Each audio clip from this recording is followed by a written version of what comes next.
My name is Karen, and I am a 38-year-old office worker. I have been married to Paul for 3 years, who I met through a family friend. My family is somewhat wealthy, and since my sister Janet and I are the only children, our relatives were concerned about who would inherit our family's assets. This is why they introduced me to Paul. Paul moved in with us at my family home shortly after we met. My mom had passed away a few years before, so it was just my dad, my husband, and me living together. Paul was very nice and took good care of my father. However, the family friend who introduced us warned me just before our wedding that Paul was very interested in money.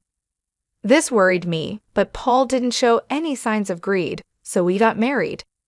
Even so, I kept an eye on him because of what the family friend said. Paul didn't seem greedy, but he was curious about my father's wealth. He often asked about it casually when he and my father were drinking together, but since my father spoke openly about it, I wasn't too concerned. Paul also took an interest in my sister Janet, who is 6 years younger than me and very lively and outgoing, unlike my calm nature. Janet has flashy relationships with men and looks quite different from me, which surprised Paul when he first saw her.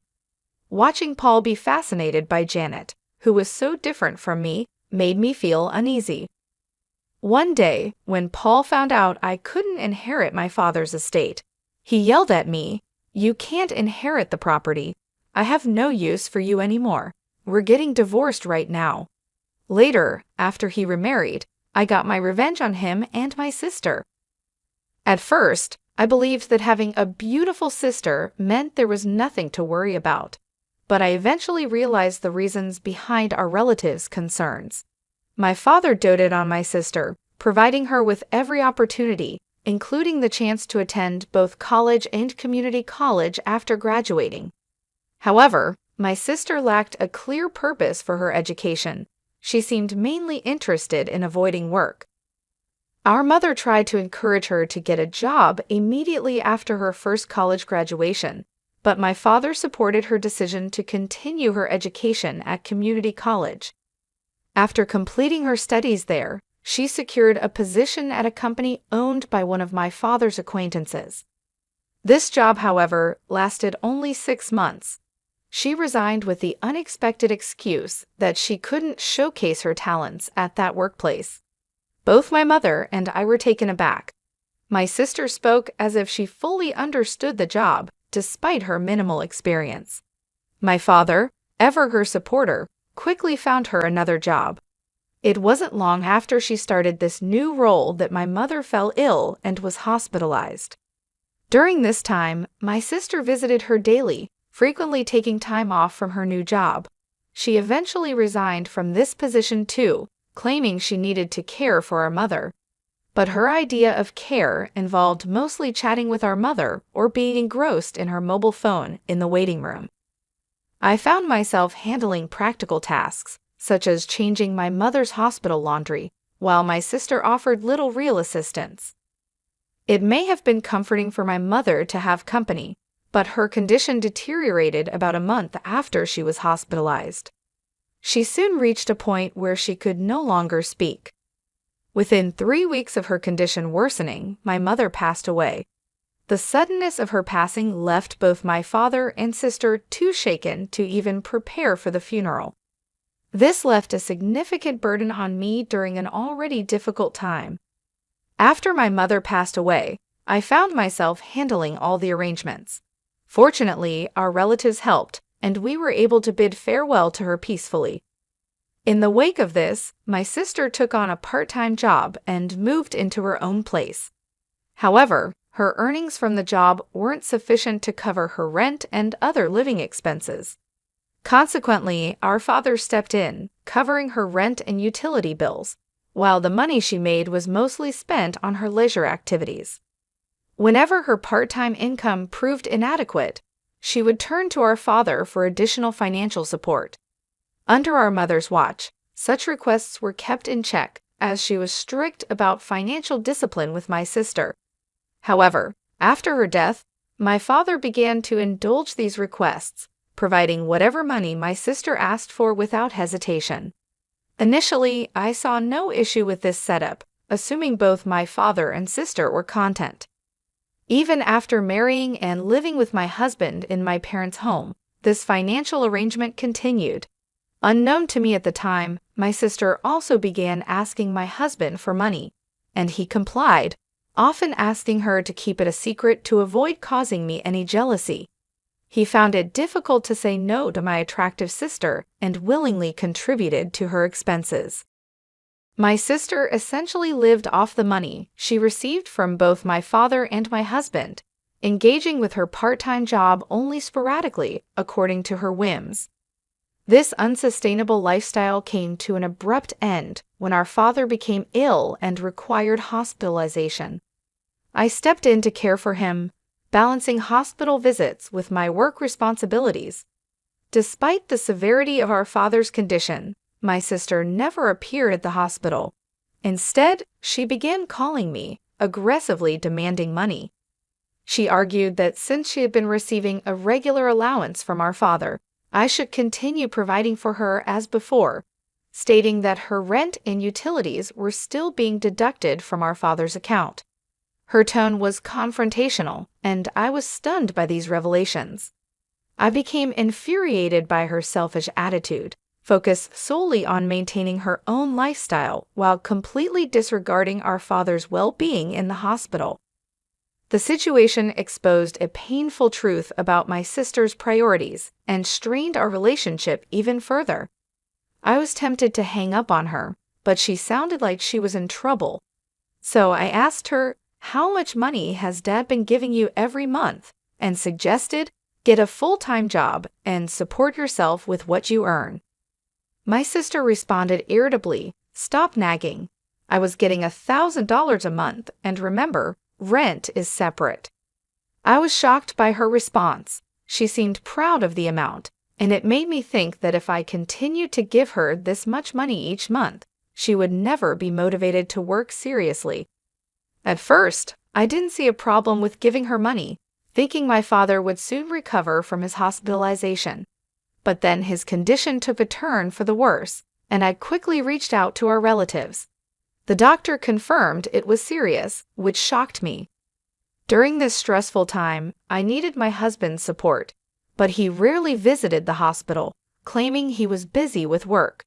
When he did visit, he asked inappropriate questions like, "Frank's estate must be huge, right? Since you and your sister are the only heirs, are you going to split it in half?" I was speechless. My husband seemed only interested in the inheritance, and I felt a mix of realization and disgust, understanding what the relatives meant when they said he was obsessed with money. When I called my sister to inform her of our father's critical condition, her only concern was about her finances. "Make sure you pay me every month. I can't live without that money," she demanded. The call ended suddenly, leaving me furious at her words. But I was also worried because I thought I heard a faint male voice in the background. I felt uneasy when I heard a familiar voice on the other end of the phone. About a month later, my father passed away. Sadly, neither my sister nor my husband was with him in his last moments. From my experience with my mother's funeral, I knew how tough it was to organize one. Neither my husband nor my sister offered any help, and my sister didn't even come to the funeral. My husband did show up but left quickly, claiming he had work. A relative who had introduced us asked me, "Where's Paul? It's odd for the husband not to be here, isn't it?" I just gave a forced smile and said he was busy with work and had gone home. The relative seemed disappointed, and I felt like sighing too. After my father's funeral, when I finally had a moment to myself, my husband asked me with a sly smile, "So how much did you inherit? Even if you split it, you must have gotten a lot, right?" Just like the relatives had warned before our marriage, he was only interested in my father's inheritance. I told him, looking straight at him, "My sister got $100 million, and I got nothing." I hadn't even spoken to the lawyer yet and was still dealing with the funeral. Seeing my husband so excited about the inheritance almost made me laugh rather than angry. Believing what I said, he immediately shouted, "What? You can't inherit any property. I don't need you anymore. Let's get divorced now." I felt the same way, so I snapped back. "Let's do it. You married me for my father's inheritance anyway." I handed him the divorce papers I had prepared. He seemed surprised, as if he hadn't expected this, but he signed them anyway. As he left the house after signing the divorce papers, he said bitterly, "I'll divorce you, who gets 0, and remarry your sister Janet, who gets the $100 million, and then he left. I didn't care what he said and went ahead with the divorce, happy to be rid of my awful husband. It seemed like he started trying to marry my sister the very next day. A few days later, he called me, demanding, "Do you still believe that story? When will you sort out the inheritance?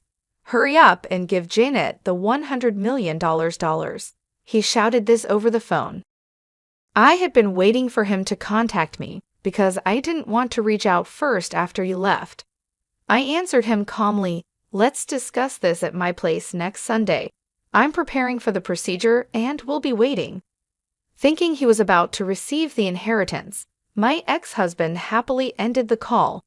However, I was actually looking forward to seeing his reaction when he discovered the truth. On the weekend, my ex-husband and my sister came to my family home and were surprised to see a lawyer there. My ex tried to act normal, thinking, "Of course you need a lawyer when inheriting a lot of money." Then the lawyer looked puzzled at my ex-husband and began, "Compensation claim. Before we talk about any inheritance, we need to address Karen's compensation claim against Paul." The lawyer then showed my ex-husband several photos of him leaving my sister's house, clearly dated before our divorce was finalized. "These are evidence of infidelity," the lawyer told him, "so you owe compensation." I had overheard him discussing the inheritance with my sister and had asked the lawyer to look into his infidelity. They might have thought I was too distracted by my father's funeral, but my ex-husband and sister were meeting at her place almost daily, giving me plenty of evidence. The topic quickly shifted from inheritance to compensation, leaving my ex-husband and sister shocked. However, my ex-husband recovered quickly and scoffed. "Compensation is nothing compared to the $100 million from the inheritance. I'll pay it right away." He then signed the compensation documents provided by the lawyer, trying to appear unconcerned and confident. I confirmed everything and told him, "Enjoy your life with my sister, who inherited nothing. Since you signed, I'll make sure you pay the compensation." When they heard there was no inheritance, my sister screamed in shock, and her husband turned bright red, angrily saying, "There's no way the inheritance is 0. I won't let you take it all for yourself." The lawyer then calmly began to explain to the furious couple, "Janet is technically the stepdaughter of your late mother and was not legally adopted by your late father. Therefore, there is no legal parent-child relationship, and Janet cannot inherit anything from your father's estate." I'd also explained to my confused sister about our family history. "When our parents remarried, Janet, you were about a year old, so you probably don't remember. But I do. I was 8 years old when our parents remarried, and I was happy to suddenly have a sister. I never imagined that sister would end up taking my husband. Our parents had each had children from previous relationships, and someone thought it best for them to remarry. My mother treated me as if I were her own daughter, and my father was very fond of my sister.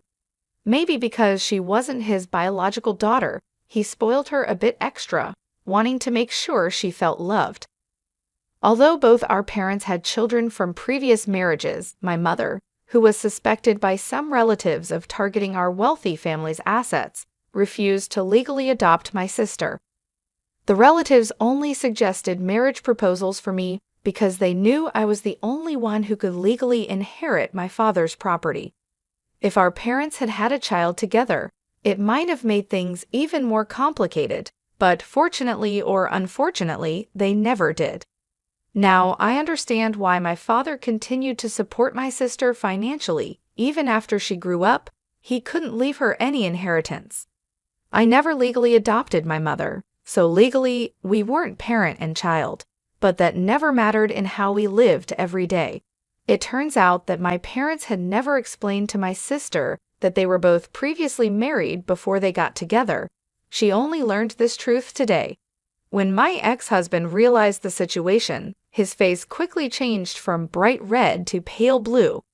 He had not only failed to secure any inheritance from my sister, but had also signed a document obligating him to pay compensation. Looking visibly shocked, my ex-husband asked me, "Was what you said about my sister getting $100 million and me getting nothing a lie?" I struggled to hold back my laughter and replied, "Of course, it was a lie. I said it to get back at you for cheating on me. Plus, there's no such thing as a bankrupt estate worth $100 million. Even my wealthy father didn't have that kind of money." Suddenly, my sister, who had been quiet until then, screamed out, "I've been relying on Dad's inheritance and have been spending a lot. What about the money Dad used to give me? Will Karen cover it now?" I responded to my sister, who seemed panicked, "You have a dependable husband now, so you shouldn't need that money anymore, should you? Let Paul take care of you." She turned to look at her pale-faced husband, who shook his head and said, "I've also done a lot of shopping, expecting to receive the inheritance, so I can't afford it. Plus, I have the compensation to pay, so I'm financially stretched." At that point, my ex-husband began to apologize profusely to me. "Karen, I'm really sorry. It was all my fault. Will you forgive me and consider starting over?" Watching this scene, the lawyer had to stifle his laughter as he prepared to leave. The confidence and arrogance my ex-husband had shown upon arriving had completely evaporated, and his deep apologies now seemed utterly absurd. After we finished our discussion, my ex-husband and my sister left the house looking defeated, and not long after, they divorced. My ex-husband, who had remarried with the intention of gaining an inheritance, suddenly found himself without interest in my sister once the prospect of money was gone. He even muttered to himself that, with the compensation payments he owed me, he couldn't possibly support my sister. With no assets to his name, it was decided that he would pay the compensation in installments from his monthly paycheck. The lawyer recommended this method as the most practical solution under the circumstances. After my father's passing, the consequences of his indulgent support became painfully apparent. My sister, who had grown accustomed to financial support from our father, found herself in an unenviable position. She was compelled to work part-time jobs, which barely paid enough to cover her daily expenses, let alone the mounting debts that loomed over her. Despite her efforts, the financial burden proved too heavy. Eventually, overwhelmed by the accumulating debt, she had no choice but to file for personal bankruptcy. In a desperate move to escape her financial woes, she gave up her condominium, disappearing without leaving a trace. As of now, her whereabouts remain unknown, leaving a void in the family that once depended on each other so deeply. The situation underscored a harsh reality. Our father's well-intentioned but ultimately misguided financial support had shielded my sister from the necessity of developing a work ethic and financial independence. This protection, while provided out of love, had left her ill-prepared for the harsh realities of adult life.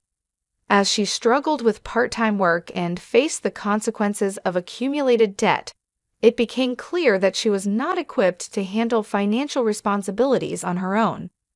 As for myself, the aftermath of these family troubles and the dissolution of my marriage left me residing alone in the family home, a house that now felt too large and empty, echoing with memories of a happier, more intact family.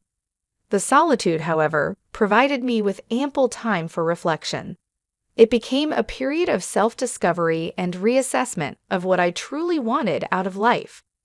During this introspective period, some well-meaning relatives suggested that perhaps the time had come for me to consider entering into a new relationship.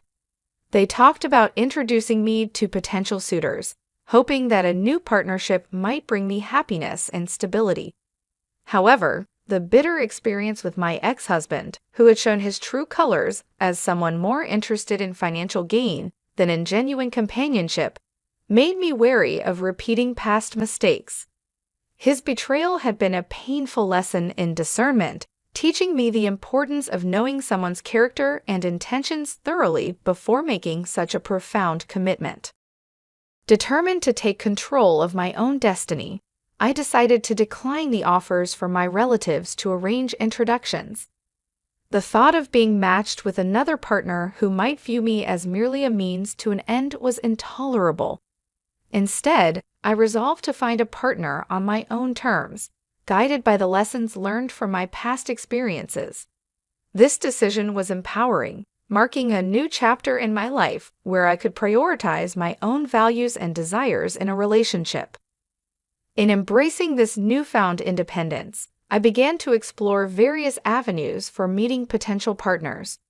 Whether through social events, community activities, or even online dating platforms, I was committed to finding someone who shared my values, someone who sought a partner for the right reasons, valuing respect, honesty, and genuine affection above financial considerations.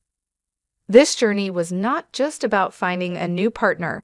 It was about reclaiming my autonomy and learning to trust again after betrayal. Each step forward was a reaffirmation of my ability to shape my future, a future where my choices would lead to genuine connections and real love, rather than transactional relationships defined by financial dependency. Thus, as I move forward, the lessons of the past remain with me, a guide to avoiding the pitfalls that had once ensnared my family and me, and a beacon towards a more hopeful and self-determined future.